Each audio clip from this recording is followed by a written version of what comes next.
हम प्राय जो भी भुगतते हैं उनको एक संज्ञा दी जाती है कि हमारे कर्मों का फल है। ये वास्तविकता क्या है इसकी? मतलब पूर्व जन्म में अगर कुछ किया तो क्या उसकी शुद्धि के लिए हम आए हैं, या हम भविष्य को सुधारने के लिए इस जीवन में सुकर्म के लिए आए हैं?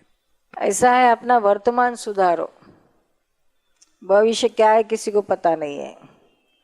और भूतकाल जो हो गया, once the thing has happened is happened, nobody can change it, so why to waste of time and energy for that? अभी remain in present. वर्तमान जिसका सुधरेगा उसका सब सुधर गया। जो वर्तमान में मुक्त रहता है, आनंद में रहता है, वो तीनों काल आनंद में ही है। भूतकाल को ले आता है वर्तमान में या भविष्य काल को ले आता है वर्तमान में तो दुखी होता है,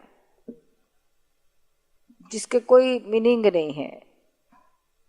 एक सेकंड बीत गई तो बीत जाने के बाद वो भूतकाल हो जाता है। नदी का प्रवाह जैसे एक बार बह चुका है वो बह चुका है, फिर वापस नहीं आता है। उसी तरह से काल, भूतकाल एक बार चले गया वो चले गया, वो वापस नहीं आता है। और किसी के लिए भूतकाल वापस नहीं आता है। एक हमारे इंसान के लिए उसकी अक्ल जरा ज़्यादा हो गई है ना, इसलिए वो भूतकाल को भी वापस वर्तमान में ले आता है और दुखी होता है। जानवर कोई भूतकाल को याद करके नहीं दुखी होते हैं, ये मनुष्य ही दुखी होता है जिसका कोई मीनिंग नहीं है। एक अकलौता लड़का भी मर गया, गुजर गया, तो भी वो गुजर गया, पत हो गया, फिनिश हो गया। उसमें कुछ किसी से कुछ हो नहीं सकेगा। Nobody can change it. होनी सो होनी हो गई, उसको अनहोनी कोई नहीं कर पाएगा।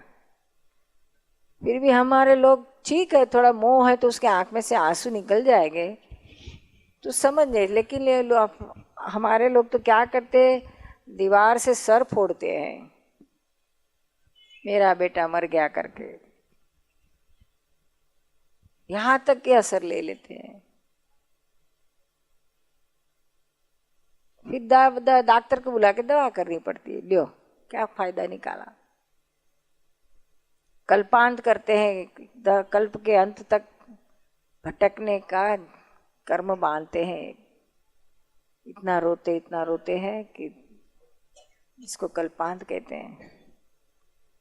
इसकी जरूरत नहीं है, ये सब एक्सेस है, नॉर्मल रह जा। तो ये भूतकाल को इस तरह से लाके वर्तमान बिगाड़ते हैं।